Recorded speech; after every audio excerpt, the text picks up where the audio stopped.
Now we're live. Welcome, who's down in Whoville, to Geek Salad episode 262, Naughty and Nice, a tale of cinnamon, cloves, and cyanide. I'm Andy. I am not taking the cyanide, and I'm Mike. I'm Joe. I'm Catherine.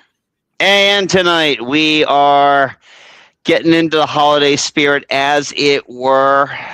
Maybe, maybe no. I don't know.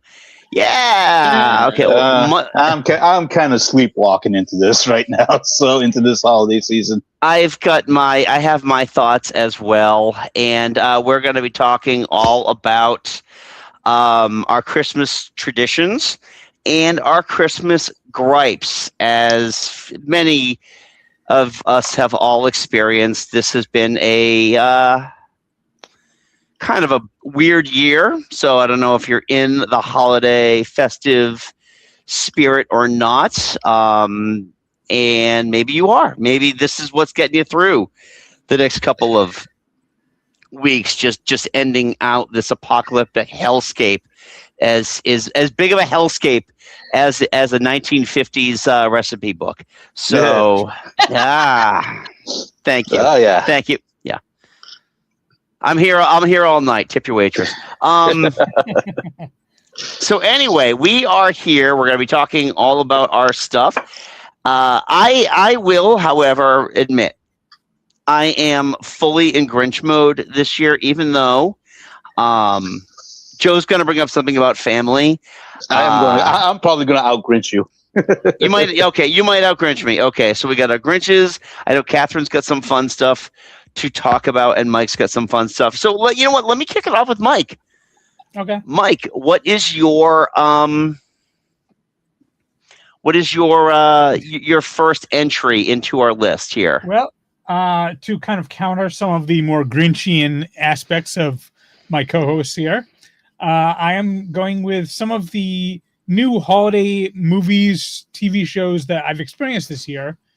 And I'm going to start with something that Andy and I reviewed last month, The Thin Man from 1934. Yes. It is set in Christmas.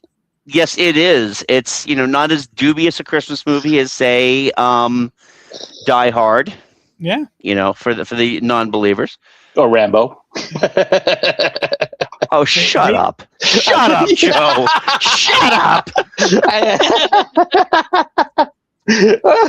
I told you I was going to be a Grinch today. Oh, my God. Oh, you're awful. Go watch The Thin Man then, and you'll get back in the spirit, because it's a murder mystery movie, but it is set at Christmas. They have a Christmas party. There are Christmas gifts exchanged, so it is a Christmas movie, and it is a joyous movie. It is a fun movie.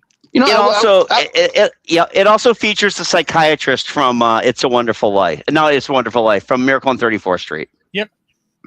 I will say I've watched a couple of the Thin Man movies, and when I was younger, and I have to agree with that. I find them very enjoyable. They were kind of sweet in their very kind of 30s 40s way. Yeah. And they're pre-code, so they could get away with some of the stuff that you wouldn't expect them to get away with. Yeah. Except for sleeping in the same bed. No, that's a bridge too far there, Andy. You can't allow that to happen. I understand that. The married couples, thou shalt not share the bed.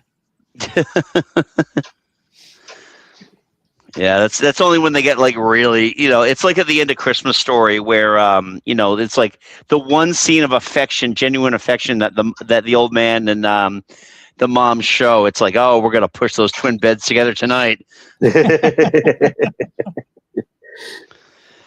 So, I enjoyed it a lot in our review. Check out our review on our YouTube channel if you haven't done so already. So, and it is readily available via I think it was on like Pluto and or Tubi. I think it was Tubi. Yeah. So very much for free. Maybe commercials, maybe not sure, but well worth the time. It is well worth your time. Yeah. No. No, it's a black and white movie from the 1930s. It's not that long. Yeah. So anyway, who wants to go next? This is like handing out Christmas presents. Well, I mean, we should probably have a Grinch next. Yeah, let's alternate. Like I'm in a Grinchy mood, but I did pick happy things. So okay, Aww. all right, Thank all right. You know Thank what? Catherine. I am actually going to take the Grinch topic then, Joe, if you don't mind. No, you go right ahead. All right. So, and I feel that this is apropos. But I want to know, when the fuck did we surrender the Chuck Jones version of the Grinch in favor of the Jim Carrey Grinch in our commercials and our marketing? Between the Macy's Thanksgiving Day Parade, between I know even on Broadway, they like do the annual Christmas show that is the Grinch, and it's like, you know, it's the Jim Carrey Grinch, and the Walmart ads that are out right now. It's like, do we just not have? Are just incapable of having good things? And why the fuck does McDonald's, of all corporate hellscapes, why are they the only ones that have embraced the Chuck Jones Grinch? Because my son came home with a pair of Grinch socks that he got in the Grinch meal. Yeah, TJ got the exact same thing. And I was pleasantly surprised when I saw it was the Chuck Jones and not the Jim Carrey. The Jim Carrey, or I mean, even the Benedict Cumberbatch version, which essentially is just animated Carrey. Yeah, I can't. I mean, I did, you know, and I've talked about this like pretty much every Christmas episode, that I spent my children's childhood ensuring that they never knew the existence of that movie, and now, you know, with the Roku TV, they turn on the TV and they can see that it's like, oh, hey, you can watch, you know, How the Grinch Stole Christmas. And they're like, I'm good. I don't need to subject myself to this. good. Yeah, no, I have a coworker who, like the kids had watched the other one, and now he prefers the Chuck Jones. Good. And yeah, he's like, and it mentioned the Benedict Cumberbatch, and I was like, oh. I think that crossed my radar, but I blanked it out. And I can't. The Jim Carrey one is like no, but it was really funny. So they went to, I think it was the Maynard Holiday Parade. Okay. Like a week and a half ago, and there was a Grinch, and he was handing out present boxes, and the kids were so happy, and they call him Mr. Grinch, and he's like, I can't believe they keep calling him Mr. Grinch. And I'm like, that's the song from the real. Right, Grinch. They call him, you know, you're a mean one, Mr. Grinch. But they were like so excited, and that they got the present. And my friend was like, "That's the Grinch. I bet that's empty." And they opened it up, and it was empty. And the son was so annoyed. He was like, "Yeah, the Grinch got you, kid." That's good though. That's funny. Just so you know, we did get a message from Kurt, who said, "Hi everybody, happy holidays." Hey, Kurt, happy holidays. Let us know what your happy memory or your gripe is. We want to know. Pop that in the chat, Kurt. And if you are joining us, because I did post this not only on our Facebook page but on our Blue Sky page, let people know that we are live. So feel free to join us if you got nothing better going on right now in this holiday season. You know, the stores are out of eggnog, and yeah. All right, Catherine. All right. So one of the things I've been noticing for the last couple of years is that when referencing the Christmas Carol, or, you know, sometimes not even that, the podcasts I listen to, the Millennials and Zoomers, they all reference the Muppet Christmas Carol. And I'm so glad, because growing up, it was always the Disney Christmas Carol, which I didn't even like back then. And I'm so grateful that it has been completely supplanted by the Muppet Christmas Carol. You mean Mickey's Christmas Carol? Whatever. The Disney one. I think that was cute, but the Muppet Christmas Carol is clearly superior. It clearly is. That they, you know, the Muppet Christmas Carol, the Ghost of Christmas Yet to Come is way scarier. Yeah, well, I mean, in Mickey's Christmas Carol, it's just Pete. Yeah, exactly. Right. And he And- actually but it's, talks. it's also it was just tedious, and everybody quoted it all the time, and it was so annoying because it wasn't good. So I'm very grateful that the generations coming up don't reference that one at all. It's completely forgotten. But yeah, there was something I was listening to Worst of All Possible Worlds. Like, it might have been an old episode because I've been listening to repeats because they make me happy. And they were like, and so who did not die, and I was like, and nobody gave him an isn't that swell? But it was still very good to, like, they just reference it. It's like that, and also they've been referencing the heck out of Clue, which Oh, I've nice. watched like 100 times. So Yeah. It's nice to see also, especially because as box office lore goes, Muppet Christmas Carol was not a huge hit when it came out. But it's got that. It definitely has that staying power. And it's one of so we designate our Christmas movies into 3 categories: our every years, our every other year, and yeah, okay, maybe we'll watch that one this year. Muppet Christmas Carol is in our every year, along with Christmas Story and It's a Wonderful Life, and a couple of others. So, in fact, I think we hit 3 years before we watched Christmas Vacation again. That's because James hadn't seen it yet, and he's already gotten to his old man's point where it's like I sympathize with Todd and Margot. Yeah. We did get another comment from Kurt here. Ah. I don't know if you want to read it, Andy, or not. I have so many happy memories of Christmas as a child to name, but one of my bright spots was this year is that on Thursday, my local art house cinema is showing Santa Claus Conquers the Martians. Excellent. That is excellent. That is a great little Christmas gift to just treat yourself to. Hopefully they've got candied popcorn there, which would be nice. Everyone, if not, Kurt, sneak a tin of popcorn in, and then remove the divider. Because some of us just want to watch the world burn. You madman, we just want chaos. Yeah, exactly. Well, that's the thing. I mean, it's a personality test. Which side do you finish? Which of the 3 do you finish first? Caramel. Or you just you finish caramel first? Yeah. I don't know which one I do. I might do the cheese first. Mm. But that's this becomes a so do you finish the one you like the most first, or do you save the one you like the most for last? I never save anything I like the most for last. I'm a glutton in that fashion. I have no impulse control. Come on. I have come on. You've known me for almost 40 years, Catherine. You know that is. I know. It felt weird coming out of my mouth. Well, Kurt, you have your marching orders now. But I am definitely a save the one I like the most for last, because it's not, I mean, I can't waste anything, and I don't want to save the one I like. I want the last thing to be the best thing. I don't want the last thing to be the one I resigned to taking. Okay, so you start with butter then, right? Mm-hmm. Well, I don't get these tins in the first place. Oh, okay. But I love my butter popcorn. I am now buying the movie theater quality butter popcorn to put in my Whirly Pop. Oh, nice. So I am making it fresh on my stovetop, and it tastes like movie theater popcorn, only it's fresh made in my home. It doesn't come out of a bag and get warmed. It's delicious. I had a friend recommend the Whirly Pop, and it is a device of wonder. I'm going on Google right now to look it up, so I can't wait to see every algorithm get fucked over by this thing. Oh, Whirly. I am having to mess with my algorithm and reprogram it because I searched the internet for work to understand things.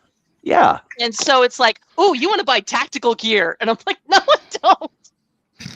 I had one of those. I had a Whirly Pop. Actually, we had one years ago. I loved those. Now I have an air popper that's in the shape of the Death Star that I swear to God wants to kill me. Yeah, it's the Death Star. Nice, but you don't get the buttery, savory, no, sweet, you don't. Salty goodness out of an air popper. You get something you can turn into a garland for the tree. Yeah, which we never do anyway, because the last time I did that, most of the popcorn turned out red. Oh, jeez. In my defense, I was 12. And yeah. everybody, just remember for this holiday, light the lamp, not the rat. I was going to say, Mike, we had to bring this back to Muppet Christmas Carol You're welcome. at some point. Yeah, no, this is, I mean, it really is. And you see these videos now that are just like, out of all of the versions, this might be the most accurate. Yeah. Because it has Charles Dickens. Yeah, it has it a has- narrator who reads the lines that never make it into the movies otherwise. Yeah, exactly. So it's a lot of fun. Again, it is an annual experience for us. I think like a year or two ago when they first released it on Disney Plus, we watched the version with the love is gone, and then never again. Oh, boo! Sorry. Grinch. You Sorry. had to understand. If you don't have that song, then the last song isn't a damn reprise. You need the reprise. You need the first one to have a reprise. You can't reprise something that was never existing. Well, hey, Yeah. you know what? I'm off stealing the Who hash right now. Okay. So. Theater boy, respect the reprise. Oh, awesome. All right. Well, Joe. Oh, What do we got? Oh God, that music number packs a fucking punch. Okay, well, my family doesn't like it. Neener. Christ. yeah, We still watch every year. Andy just wants to see Belle die. No, I don't. Yes, you do. Did I say that? No, I did not. I will say that one of the Christmas carols that we have on our annual viewing is the Christmas Carol Goes Wrong, or as it starts, Christmas Carol. It's the troupe that does the Goes Wrong show and the play that goes wrong, and it has Derek Jacobi originally playing Scrooge until they take over and lock him out of the studio, and then they do the whole thing, and it's brilliant. My YouTube has just started like this week, telling me that I need to watch these Goes Wrong videos. They're hilarious. They really are. There are 3 Christmas episodes. There is the Christmas Carol. There is the Spirit of Christmas, which is brilliant, and then the Nativity, which is also brilliant in its own way. I just saw a clip of Wicked gone wrong. Oh God. Yeah, they tried to find gravity, but the halter, the rope that raises her up doesn't work, so she has to run up the steps. Oh dear. Yeah. I'm already like wickeded out. For good. Ha ha ha. Yeah, okay. Now on that you just lost a tip. I was just gonna say, after that fart in church, Joe, do you want to Speaking of which, yeah. All right. So this kind of goes back to my whole thing about my belief that, well, I should say my preference of Thanksgiving over Christmas as a holiday. Okay. And, explain. Well, one, Thanksgiving is, and I've pointed out this before, is that one of the reasons I love Thanksgiving is that the focus isn't about, well, I know Christmas right now is just so commercialized, so marketed, it's so overhyped and everything else like that. But Thanksgiving is about getting with your family, enjoying good food, just being together and enjoying each other's company. Mm-hmm. Okay? Yeah. And part of that is the food.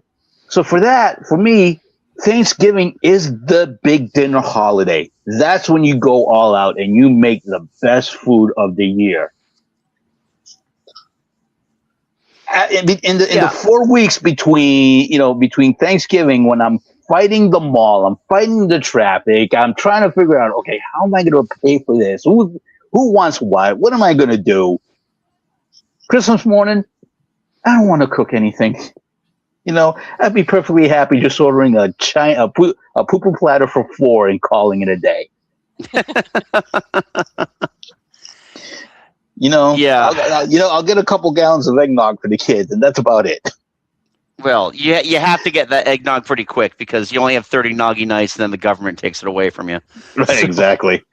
I don't know where you shop, but at the Whole Foods, not Whole Foods, Market Basket in Maynard, they have a fridge up front that sells eggnog year round. Well, I would rather have a second vasectomy than actually actively have to shop on a Market Basket. So Fair enough, but my mom goes. I have to take my mom there. So. I understand. I know people that is their grocery store, but Yeah. yeah. No, Joe, I hear you on the at least on the food portion of that, because like Christmas, I am half-assing it. It's like the only time of the year we eat Pillsbury cinnamon rolls is on Christmas. Well, the thing is, I primarily do the cooking at the house, and especially for Thanksgiving, I'm the one who does all, I make the turkey and everything else. And, a few years ago when we kind of started doing our own holidays here at the house rather than going to like family and stuff, it's like, okay, I'll do the cooking and everything else like that.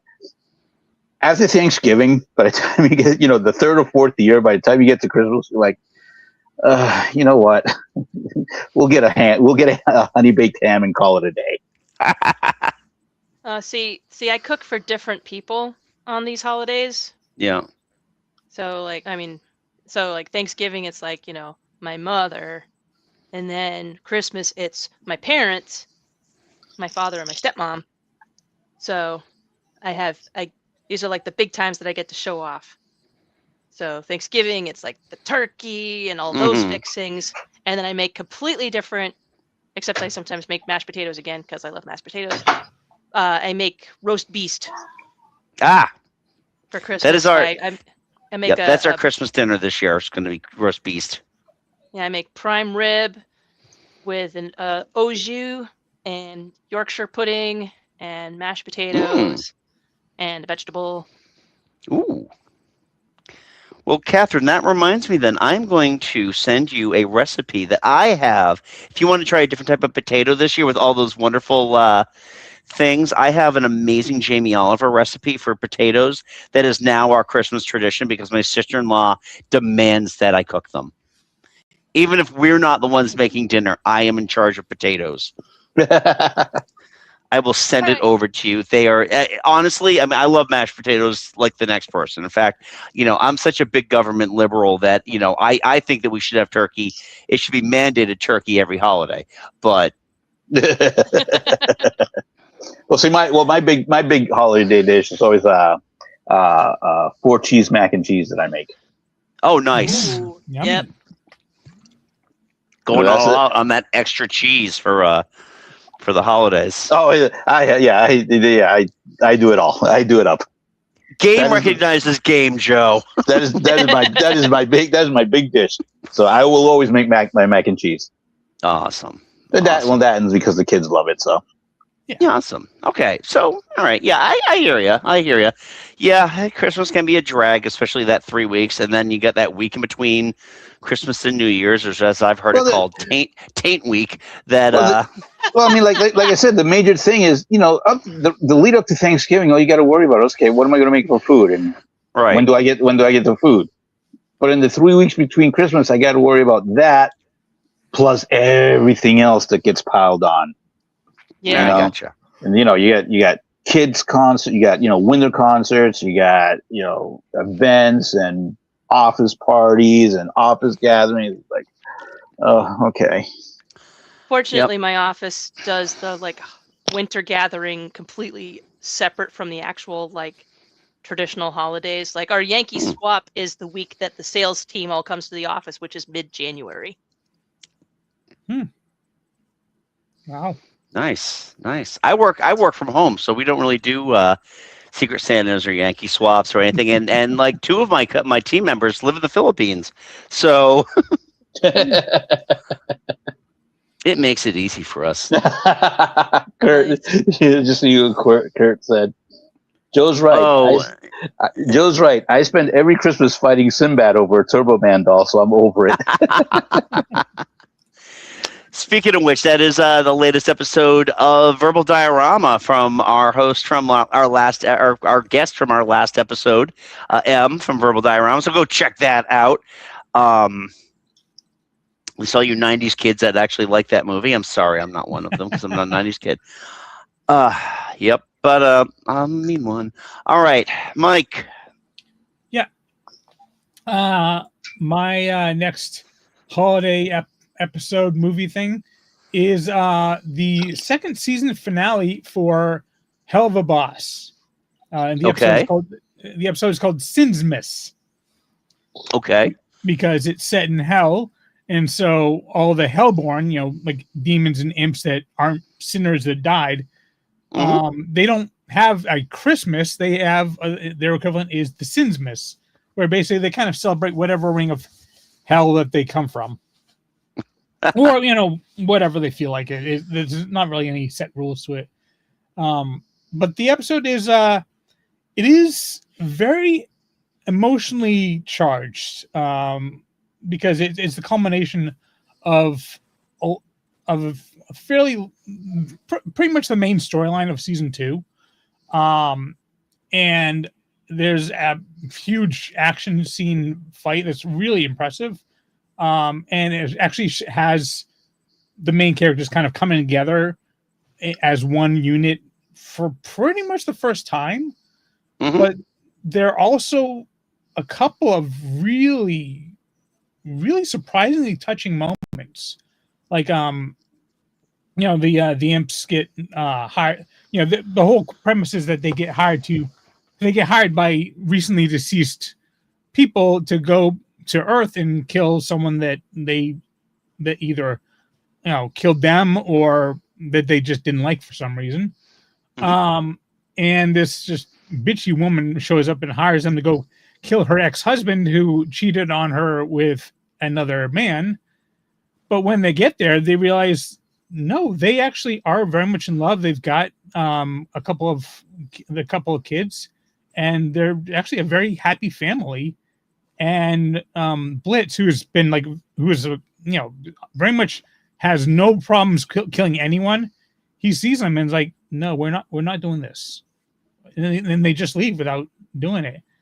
And it's a really touching moment. And the final moment between Stolas and Blitz is remarkably touching.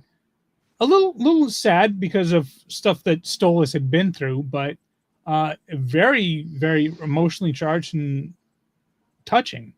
For a movie that for a show that you watch the first episode and it's all like crass jokes and blood and guts and really dirty swearing and all that, and then you get to the final episode and it's like, no, there is a lot of depth to this show that you would not know if you just watched like the first couple episodes. So yeah, it's a really touching one. It definitely you cannot watch it on its own. This is the culmination of a lot of storylines coming together. So it's best to watch the whole thing. But when you get to it, when I was out in California, John and I binged both seasons of Hell of a Boss because she had never seen it and she wanted to check them out. And when we finished this one, she was like, "Wow, that was surprisingly touching." So yeah, interesting. Okay, cool. All right. Well, I gotta drag us towards the darkness again here. You don't have to. Well, I don't have to, but you know what? I kind of want to. Let's do it. Yeah, let's do it. All right. So here's something else. Here's another gripe for Christmas that I can't turn into a song from Bob Rivers. The non-stop war on staying healthy during the holiday season and not repeating last year's episode of Norovirus Thanksgiving. Oh, yeah. Oh my God. It's the first time in my life that we've ever missed Thanksgiving dinner. And I really wanted that turkey. And my mother, because we were going through some stuff, my mom had a later Christmas because my stepfather had passed, and she was like, I'm not doing anything for Christmas, so we'll do something at New Year's. So we did that at New Year's. She got She had like like a ham, and she had like a turkey breast that my sister's family devoured before I even got a slice of it. So, yeah. So this year, as I've documented on this very show, all of the 2025 health issues I've had, I am now nursing a cold. I have my bottle of liquid IV, and I do not want to repeat this because I do not want to have to cancel a dinner that we are hosting. I want to go to the party I'm supposed to go to on Friday. There's like all this stuff I want to do, and it would be so just goddamn amazing if I could do that without like the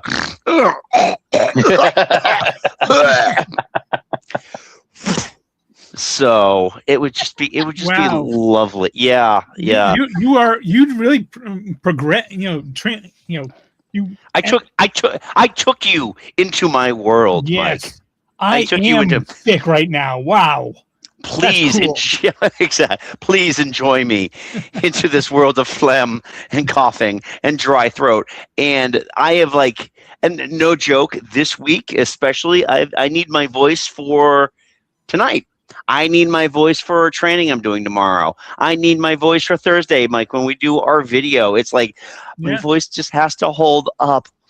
After Christmas, fine. I can be mute. I can just, write things down on a dry erase board. I don't care. But I need to stay well.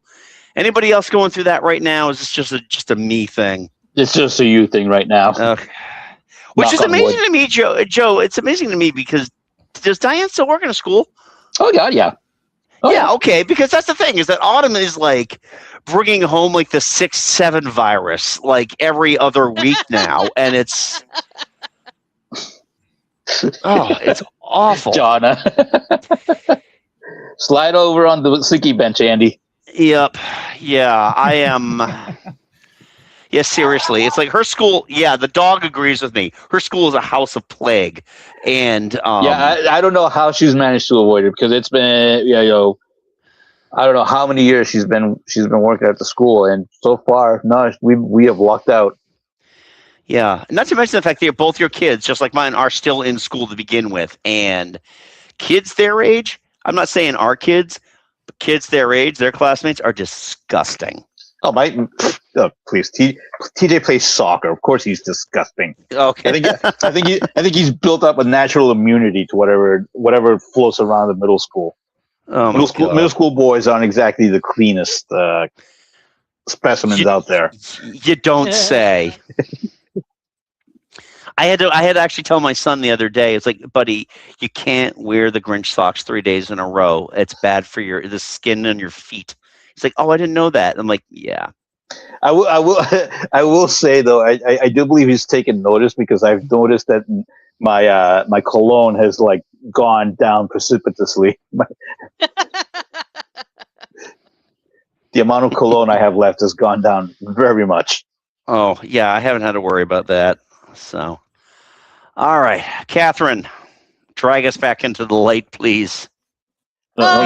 Kurt send a message. Oh, wait. Yep. Oh, okay. I'm going to send you a monkey named Jojo that will type out what you guys pray for Mojo. Pray for Mojo. Is it I was wondering if it was the title monkey from Some More News, but... Oh. That would be highly improbable. So I'm going to go with something slightly different because, we were allowed to come up with 3 things and I didn't have a third, so I'm going to wing this. So, Andy, you revealed that this year you finally watched Violent Night. I did. And you only said it was fucking insane, so I want. All right. Okay. So you want a better review? Okay, that is fine. All right. So I will give my full explanation for why I didn't watch it at first. My cousin Anna had recommended it to me, and she was like, "Oh my God, you're gonna love it." And all I had really seen of it, I just thought it was like just some like mall Santa who was just having a bad day.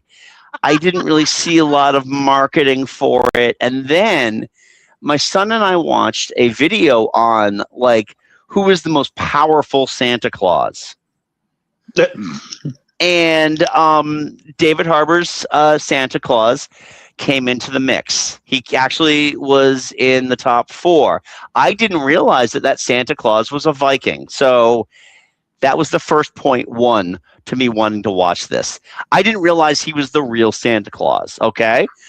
And then I didn't realize that it wasn't just him just dealing with a bunch of shitheads that just wanted to fight him. No. This isn't like Nobody. This guy has got to save the girl on the nice list from terrorists. Not even terrorists. International, like jewel thieves. Thieves, like in Die Hard. I couldn't get every single kill was crazy, especially the ones that the little girl set up at the drop down attic, where she's got the nail and he's like, the key to a booby trap, you idiot, is to hide it. And then they pan down and they show that she sawed through one of the steps. Yeah. And then he broke through the step and the nail went straight into the saw part of his jaw. And I was, oh God, it was just so, oh my God. And how he dispatches of the big bad at the end was insane. I'm like, all right, this might not be in every year, but this is going to be in every other year at least. I had a great time with it. It is such a good movie. Oh, I watched it on Joe and Catherine's recommendation. It was just like, oh, I fell in love with it. As soon as it was done, I was like, oh, I got to watch this again. Yeah, I don't know what marketing we saw, but yeah, we knew what was going on. We didn't know that he was an ancient Viking that had become Santa, like an ancient warrior Viking, but we knew that it was like the real Santa doing serious, I think it was partly the one where he hits the bad guy with a grenade, starts walking away, doing the badass walk, and he's like, I can't not watch, and just turns around. Yeah, they get boom. Yeah. Oh, by the way, Kurt says the monkey's name on the Simpsons episode was Mojo. I fucked up that joke. No worries, Kurt. It's a season. It's a season for miracles. Theo. Yeah, you were mixing it with Mojo Jojo. oh God, yeah. From Powerpuff. Yeah, I really enjoyed it. I was glad I watched it, and I just, it was just one of those I have to recuperate because. On the laundry list of things I went to see the doctor for this year, I got my cataract fixed. Ugh. So I had a couple of days on the couch. And then I developed a cold. But yeah, no, I really enjoyed it. Thank you. Well, I'm glad you finally appreciated it. All right. Cool. Well, I'm glad that you all. Now, Mike, you haven't seen it, have you? I have not. No. It's fucking insane. I don't know that it's a Mike movie. Yeah, it's like, I mean, it's kind of fun, and it's got it's bloody violent. It is bloody violent, but it's violent in the Home Alone, Friday the 13th level of violence, where it's just over the top insane. Yeah. And all the good guys get, everybody in the nice list is okay, and pretty much everybody in the naughty list gets their dies horrifically. Yeah, there's a lot of clever prop use, and also like the little girl helps Santa find his spirit. Yeah. Yes. Yeah, because she believes in him so hard and everything. He's like, I mean, he's there regardless of someone believing in him, but he feels much better that it's like home baked cookies and good milk and not Nilla wafers and whatever. Yeah. All right. Kurt says I get to watch the reimagining of Silent Night, Deadly Night with Triv and Nick from Movie Emporium this past week, and it was a fun watch. Okay. I haven't seen the first Silent Night, Deadly Night, unfortunately, so I can't really speak to the remake. But yeah, no, this list was pretty interesting too because they listed out a whole bunch of other powerful Santa Clauses. Spoiler alert: Kurt Russell from the Christmas Chronicles won, and I kind of calling bullshit on that because if ever there was an overpowered Santa Claus, Fair. Realistically, the Santa Claus the movie should have been somewhere closer to the top because that dude's magic power is me craving McDonald's and Coca-Cola immediately after watching that movie. Well, what about Santa from Santa Claus Conquers the Martians? He turned Torg into a toy just with laughter. Ow, my spine! They actually featured him on that list, and the clip they showed was of Tor picking up one of the elves, and I just, ow, my spine!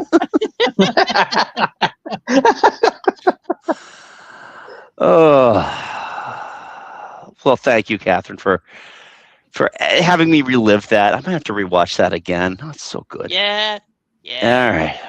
All right, Joe. All right. Well, I think this my second kind of Grinchy reflection of Christmas is, is the realization when I became a parent, the realization that Christmas is about the kids. Yeah. I pretty much I'd outgrown Christmas pretty much after college. When I was an adult, it was like, I'll be honest, I'm one of those people that can really take it or leave it. Doesn't really, I loved it as a kid. Yeah. It was great, because all the attention was on me as a kid. Right. Yeah. That doesn't sound like a spoiled brat, but yeah, it was great getting a shit ton of, I love going to my grandparents' house, having an 8-foot Christmas tree filled to the brim. It was just me and my 2 cousins, and they'd be toys piled up out like to a 20-foot diameter from the tree. Yeah. Oh. So I loved it then, but now as an adult, where I'm the one who has to spend money, Yeah. I hear that. I derive my pleasure for Christmas from the kids. I love waking up in the morning and seeing them open their presents and all that, and it's great, and I love it. But beyond that, it does nothing for me. It really doesn't. Okay. No. Yeah. It's just so commercialized, and it's just like. And the forced, you have to have something to open under the tree. Right. Yeah. And it's like, and that, again, I don't mind, I'll be the first to admit that I spoil my kids, I'll, whatever they want, if I can get it, I'll get it for them. So it's like, by the time Christmas comes around, it's like, what am I going to get them that I haven't already been able to get them during the year? Yeah. Right. Yeah, no, I hear that. I mean, it's funny. We actually got a video popped up from it was like Jamie's 3rd Christmas, and all he wanted was a red balloon for Christmas. So, first of all, Joe, I hear you. It's the look on their faces. It's all that great stuff. The work that goes into those moments can be insane because a red balloon sounds like a simple thing. Having to blow up those balloons at 4 a.m. so they don't deflate by the time he wakes up. Oh God, yeah, It's something completely different. But he was so Santa came and brought me a balloon. I'm like, oh, that's right, sweet. exactly. That's what I live for. I live for that first 2 hours on Christmas morning with my kids. Yeah. Everything else is staying up till 1:30, 2 o'clock. Wrapping presents or assembling stuff, just like but it also gave me so much appreciation for the shit my mom had to put up with. Coming up, not just my mom, but my grandparents too, because they, and everybody in my family, and coming from a divorced home, I got two Christmases. I got the Christmas from my father's parents' house, because my mom would work her ass off at the VA, during Christmas Day. She worked. I mean, she the woman was a workaholic. She worked every day. And then she'd pick me up after Christmas dinner, and we'd come home, and we'd have our own Christmas at home, again with another tree filled to the brim with toys and shit. So I would definitely say it gives me an appreciation for what my parents, my let's say my parents, my mom, put into making sure I had a good Christmas. Yeah. But as an adult, it's like, Jesus, Mom, I'm surprised you didn't kick my ass every time I mouthed off to you. Yeah, this is the first year we actually are Santa. Not I don't want to say Santa free because the spirit of Santa lives within all of us. But this is the first year Santa doesn't need to come to visit because he finally admitted that's like, Right, oh yeah, no. no, it's been a few Oh. years. I'm like, oh Oh, god yeah. damn it. So we actually are wrapping the presents pretty much as they're coming in and just putting them under the tree, Nice. which will save Nice. me at least a half hour of running up and down the basement, leaving everything in my office. Yeah, I got a different work friend. Like, while doing a carpool, his wife like had one of their daughters and another child in the back, and the other child is Jewish, and was like, "So what are your favorite holidays?" And the girl was like, "Oh, I like Halloween, Christmas, and Easter." And the Jewish child is like, "Well, I only celebrate one of those. You know Santa's not real, right?" "Yeah, I know." But the child hasn't actually admitted it to her parents, one of them being a Yeah. friend.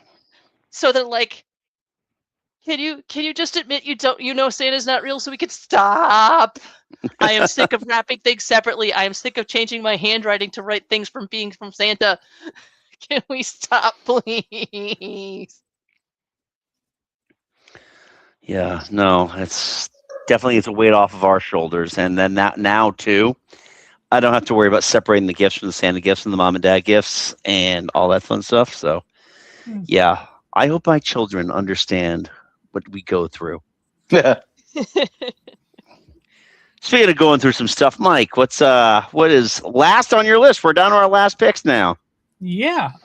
Well, I mentioned a few episodes ago about some of the new anime I've gotten into that's very laid back and styled as a yashike anime. Mhm. And I've discovered a brand new one. Well, not brand new. It's from like 2020 or so, 2022. Okay. But it is called Laid Back Camp.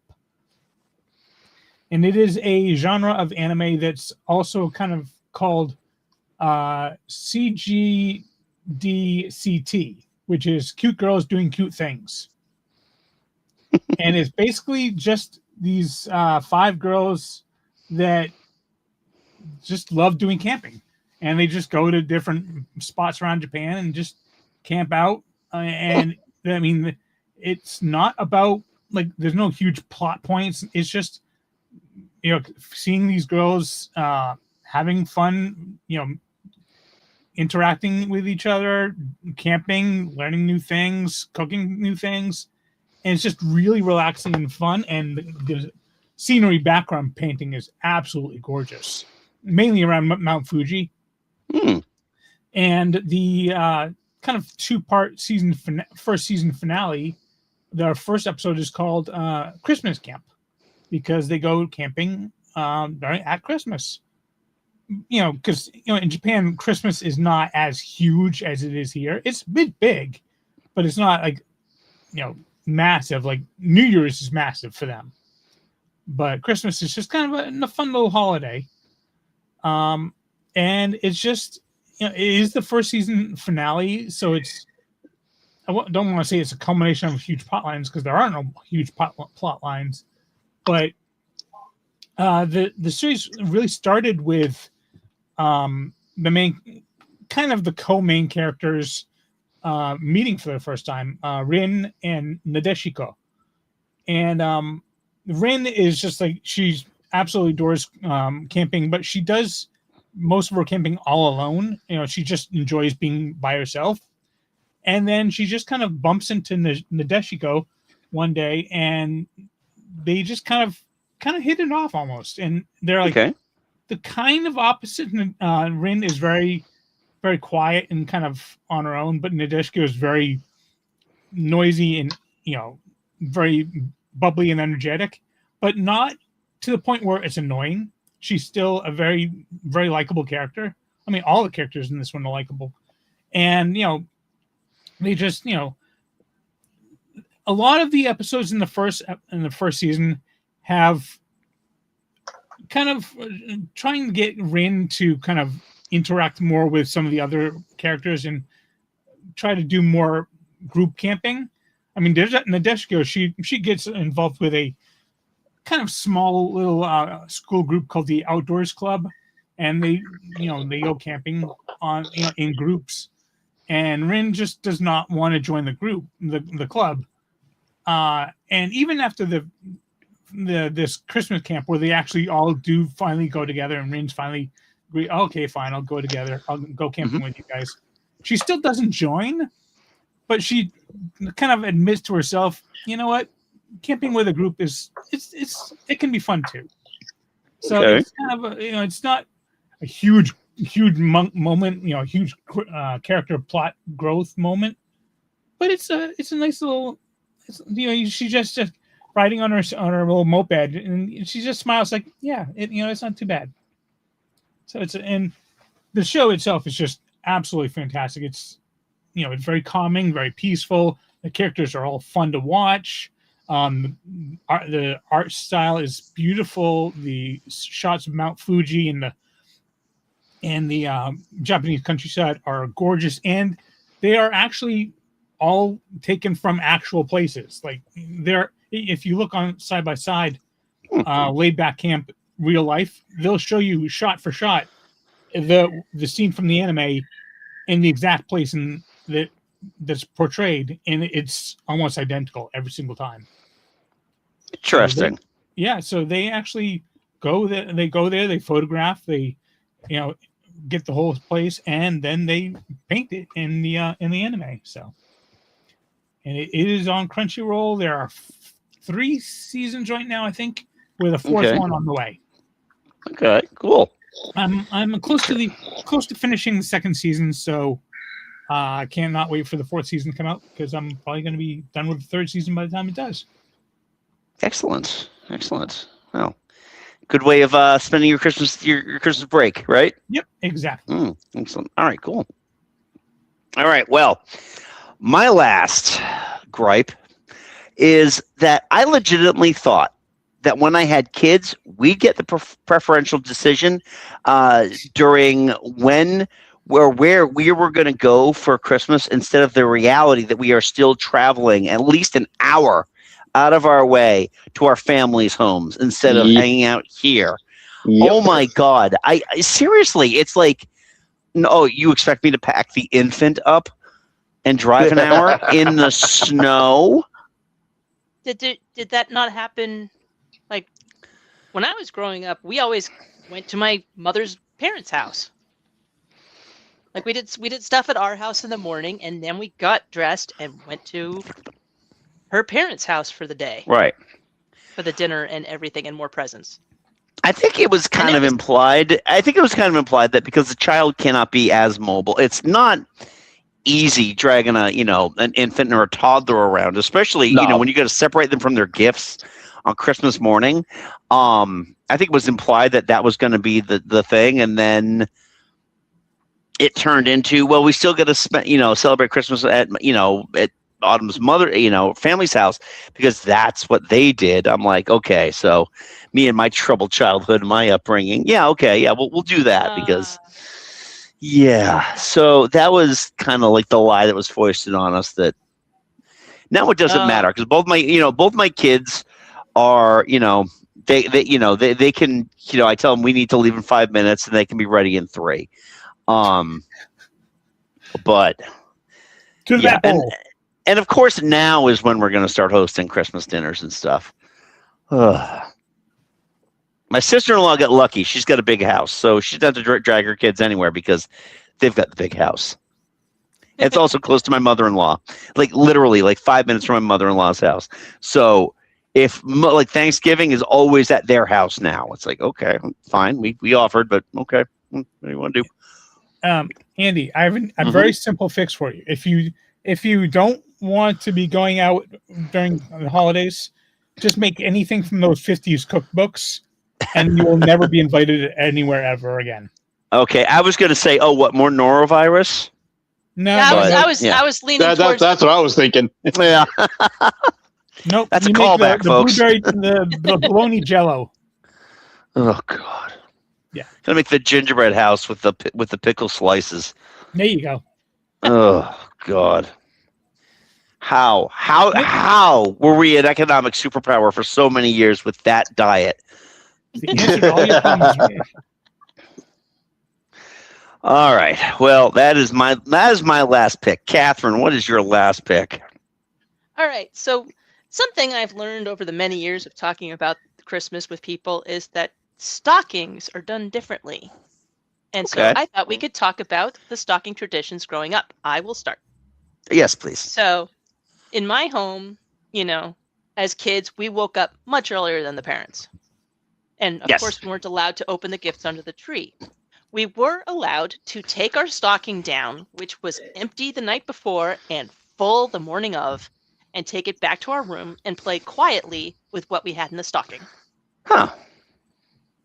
So, one of the things, and I still have these. One year it was a set of charcoal pencils and a book and a sketchbook. The sketchbook got filled up, but I still have those charcoal pencils in my my art collection.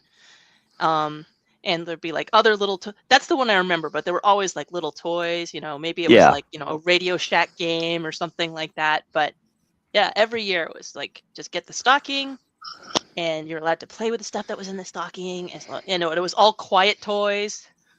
Mhm. And you just play with that in your room.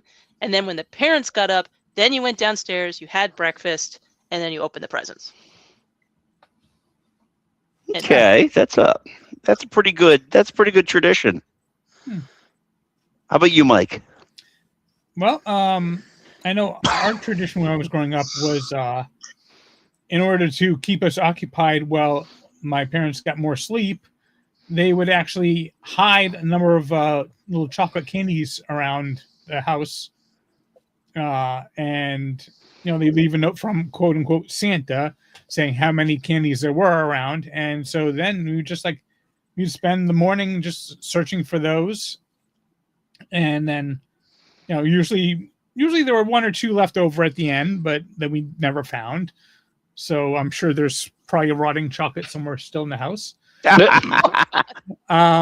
yeah, after that, we usually we opened up our stockings, and we also, each one of us, because there were 4 kids, so each one of us got one gift for one other kid, and we would exchange those presents, and those we would open up right away. Then we have breakfast, and then we would get into the bigger presents and opening up the under the tree and stuff like that. But that was our kind of holiday, festivities growing up. Nice. How about you, Joe? We didn't get stocking. Our stockings weren't really filled with like little toys or little gadgets or anything like that. It was just candy, like about 5 to 10 pounds of candy. So you basically each got your own piñata, right? Pretty much, yeah. No, that's really about it. Yeah, Okay. you just got it. We got it. And actually, I've continued that tradition with the kids because that's what we filled their stockings with, just a boatload of candy. Nice. So yeah, for us it was it was always, apparently Autumn and I grew up with the same type of tradition. You open the stockings first, and it was mainly candy. Sometimes there would be like a small toy in there, but for the most part it was just like candies or like maybe a notebook or school supplies, that kind of thing. It was Right. always what we had to open first. So that's been our tradition going forward. The first thing we do before the kids open a single present is open up their stockings. Now, their stockings include usually, little candy, obviously. Even though my kids don't like mint for some reason, so I can't put any of those little peppermint like kisses or anything like that in there because I failed as a parent. Now they also get things like sometimes we'll find like a little squishmallow or a keychain, school supplies, or even like phone chargers. My God, phone chargers make great stocking stuffers. Oh, God, Because I know. I mean, all of us. I mean, yeah. I mean, between the four of us, we're all like USB-C households, and it's just insane how just they vanish. How do they all vanish? And we started with my kids putting an orange in their stocking as well, just because of that book, The Sweet Smell of Christmas. Because little bear wants, he gets the orange, he can scratch and sniff the orange. So they get an orange in their stocking as well. And then we go to my mother's house, we get a lottery ticket, which no one ever wins. And if we do, it's like the $2 win. But that is our stocking. That's like our stocking tradition. Oh, the other thing that Autumn does, at least this is the welcome to the family type of thing, especially for the nieces and nephews. We all have hand stitched stockings. So Autumn still has her stocking. That was a follow-up question. Oh, okay. Well, ask the follow-up question then, so I can complete my thought. Yeah. How do you have the same stocking every year, or do you have like your stocking that is forever? And it sounds like you have your stocking that is forever. Yes, Autumn has hers that her mother made for her, and then I don't know what the hell happened to my childhood stocking. Let's just say it got lost somewhere in my 20s. Okay. Through bad life decisions. But yeah, no, she stitched me a stocking about 20 some odd years ago. It's a gorgeous stocking too, and so I have a hand stitched stocking. My kids both have hand stitched stockings. My sister's kids both have hand stitched stockings.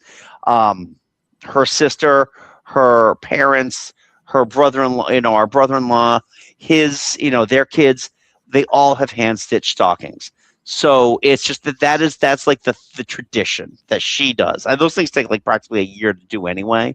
So, but yeah, no, that's what we have. Yep. I also have my my childhood counted cross-stitch stocking, and so does my husband. He has his. Nice. Yeah, I had like a crocheted stocking growing up, but yeah, I think it eventually just kind of fell apart. So now we have more store-bought stockings, but it is the same one every year. Yeah, same here. Nice. Yeah. And, No, I can't imagine having it. Oh, did John tell you something? Yep. All right. What'd she say here? I got a dated Christmas ornament in my stocking. I had a nice little collection by the time I was grown. Nice. That is really cool. Yeah, I still have like my childhood ornaments, and some of them are dated.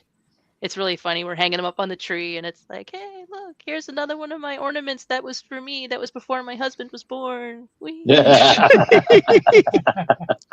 Yeah, I had some very nice Christmas ornaments that I grew up with that, again, bad life decisions. These are all like, they're much more simple than my stocking, but yeah, they are mine. And he has his, and it's nice. Yeah. And they blend together on the tree. We put them up every year. Oh. And they're starting to become, they used to be separated into separate boxes, and now they're kind of overlapping, and everything just gets put in the ornament boxes together. Oh. Let me ask you, while we're on the subject, real or fake trees? Real. Okay. We don't have cats. That's true. Real growing up, but then fake. Okay. Fake now. Yeah, we had fake when my mom was married to my stepdad, and he had cats. And I like every year I'm like, I kind of want a fake tree to not have to deal with shopping and pine needles, but then I remember the tree that we had, the fake tree I had growing up, and look and see that they're all the same one, where you put at the pole and you put in every individual branch, and they're all color coded, and you have to get them on the right level. And oh my God, what a nightmare! Which leads into your next question of what booze do you put in your eggnog? But Joe, what about you? Used to do real, but I got so sick of the pine needles, and it's lugging it in and out, and disposing in it at the end. Yeah, it's so fake now. Yeah, no, we did. We were like ride or die real tree people forever. Yeah, And then yeah. last year we finally decided, it's just that with the cat, with three cats, and just my allergies suck during the holidays to begin with, and the trees don't help, and they're getting more expensive. And the other thing is that the tree looks magical in the where we buy them at the lot that we buy them at. And then we get them home, and then all of a sudden, I'm the bad guy for picking the tree that my wife clearly picked first. Oh no. So, yeah, she's like, "Oh, I hate this. There's no good side here." I'm like, "You're the one who picked it. You know I don't make decisions without you." So we bought a fake tree last year, and oh my god, between the fact that it goes up in like within 3 minutes. Oof, Oh, chefs. okay. So you have an Right. easy one. You don't have to stick in Yeah. every individual. Yeah, no, branch. we have Oh, we yeah, have no. we have an easy one where it's just like in three sections, boom, boom, boom, boom, all set. Yep. You The know, Smith family. Kurt mentions the Smith family is a real tree family, and that's a hill we will die on. Yes, as you are tearing that tree out from the ground because you forgot your saw. But don't worry, it's small and of no account. Yeah. I would have been happy to skip the tree this year. I'm having a bah humbug year, but my Aw. Yeah. husband was like, I got to wrap the presents because I got to bring them down to my mom so that she could give them to the family. So I got to bring them down to my mom's house on Monday, and I was like, well, we can wrap them on Saturday. And he's like, I can't wrap Christmas presents without a tree. Okay. Okay. I was like, I have a 3-foot fake tree downstairs, but you have your heart set, so off we go. Yeah, there you go. Okay.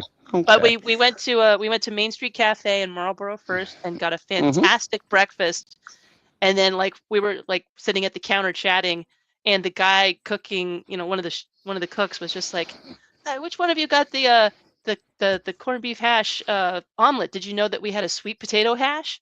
No, I'm gonna make it for you before you go. Oh, nice. And it's just Nice. it was sweet potato and brisket, and it was amazing. It was very flavorful for a morning thing, but it was really incredible. And so it was Nice. like, Good. all right, I'm feeling a little better. Let's go get this tree. Aw. Awesome. Good meal can Awesome. turn things around.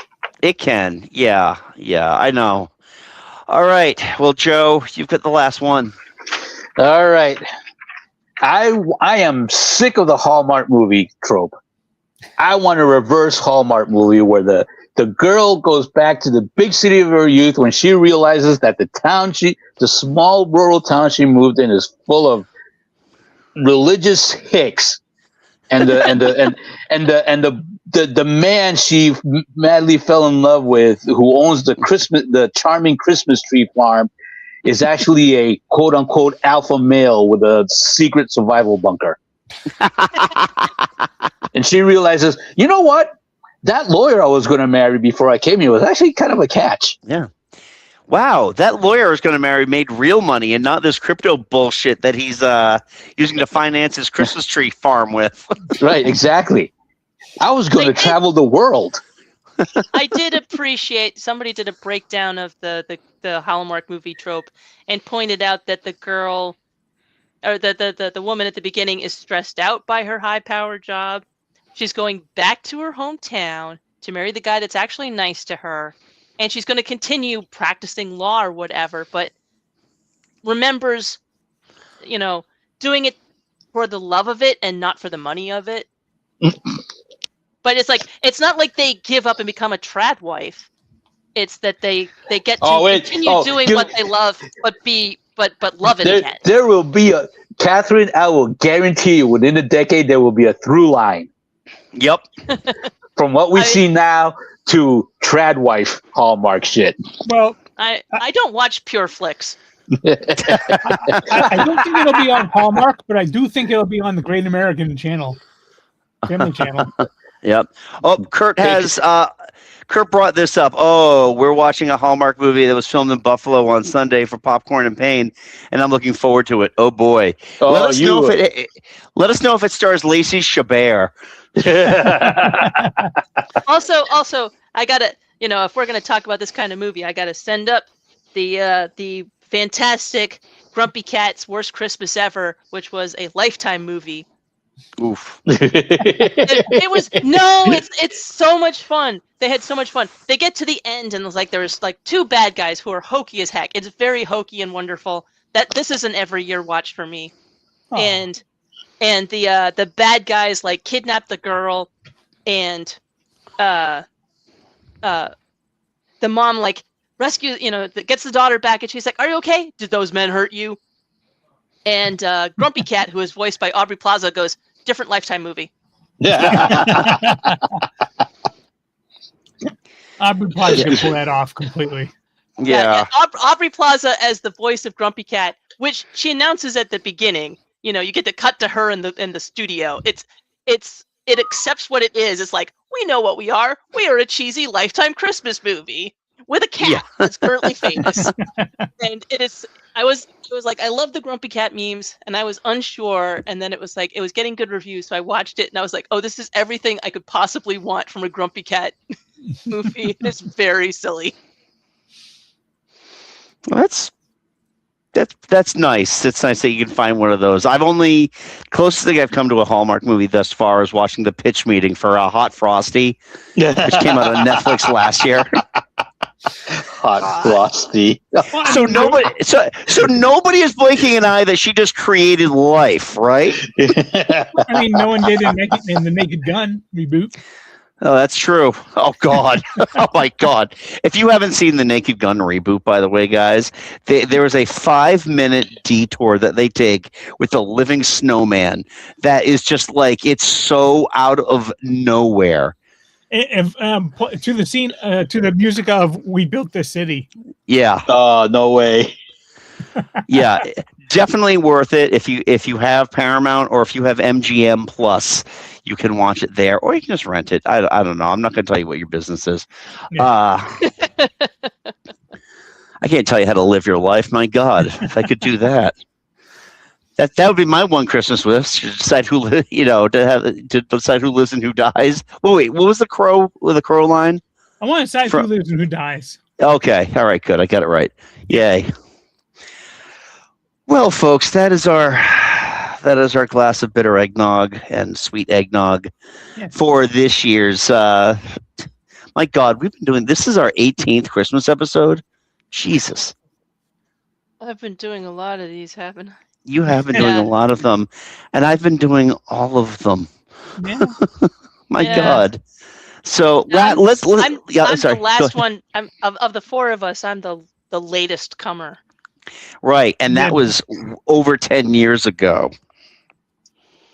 We're so old. I know we are.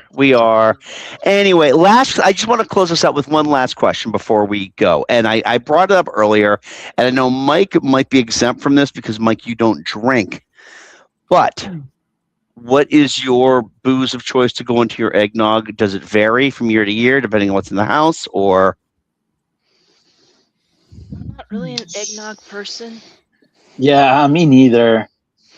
Like, I will say not eggnog. I will bring up Puerto Rican eggnog, coquito. And I go hard with the 151 on that one. Okay. I don't know what was in it, but my husband was. This is the great thing about my husband and his job and the friends he makes with the customers. Yeah, he brought home some homemade coquito one year, and that was I don't know what was in it, but it was incredible. Nice. Oh, that is the stuff. Oh, I love. Yeah, I think we missed our window for making the coquito this year, but we have definitely gone crazy on the eggnog, even though we did have to go at one point to 3 different stores because they were out of eggnog. This year I've been doing just regular spiced rum, but on a good year, Cafe Patron. Ooh. I mean, yeah, I don't do boozy eggnog, but I know I've watched shows that make it, and I know Alton Brown uses bourbon, and Tasting History with Max, the YouTube channel, I believe he made it with rum because that's what they used in the eggnog rebellion at West Point. Look it up. Yeah, I don't trust myself to make eggnog. Nah. No, at all. no, me neither. It will Well, not be when a they good don't have eggnog. it in stores, what else are you gonna do? What is it? I don't know. I saw a meme the other day about people who put alcohol in their eggnog. It's like it really takes you're hardcore if you're willing to put eggnog while having alcohol in eggnog while having 4,000 calories of dairy sloshing around in your stomach. Oh man, yeah. I'm gonna have a glass when we're done. So well, that was our Christmas episode, guys. We're coming into the new year, and I appreciate all you guys. I really, I love what we do here. This was, as we close out 2025, this was a really shitty year for a number of reasons. And So many. I'm just going to say I'm happy that I'm still here. Yeah. To celebrate this with you guys. So, that totally I'm going to double fist now. So anyway, whoa. I am glad we no, double this. fist, like more liquor is what I'm saying. Oh, Mike. okay, thank you. Yeah. I'm glad we have this, and we do have to. It's been a while. At some point, we're gonna have to do an in-person eat things episode. We do. We could do that on our next episode, maybe, because our next what? No, let's wait until after the snow melts. Well, yeah, that's a good idea because that's the beauty of doing these remotely now. We don't have to worry about weather. But yeah, next episode we are going to be talking a little bit about, as it will be January, we're going to be talking about our New Year's resolutions, maybe the ones that we've made for the coming year. Maybe we talk about the ones that actually worked. Because so the episode is going to be a half hour max. I don't know. With 2025, I think all plans made just kind of went out the window. Right, really exactly. I attempted to better myself this year. Was like, no, I failed miserably.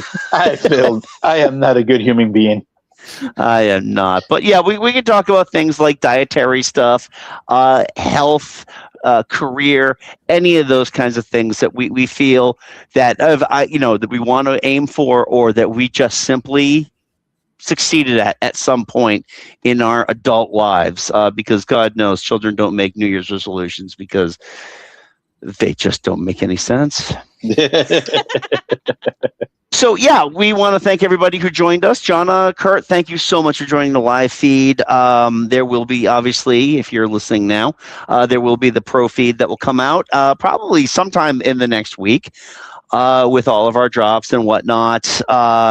If you like what you're seeing, if you're brand new to the show, make sure you follow us on the socials. We are a Geek Salad Podcast on Facebook and Geek Salad Radio on Blue Sky. We avoid the Nazi site. It's been almost a year since I've actually been on Twixter, and I feel my life is better for it. Yeah. So definitely my mental health is somewhat better because of it. So yeah, if you like what you see here, you can get all of our past episodes, 261 other episodes, right on Podbean or wherever you get your podcast from. Also check out Mike and my retro movie reviews on our YouTube channel. If you're live now, you obviously know where we are, but it's at Geek Salad Podcast on YouTube usually every Thursday. That might change next year.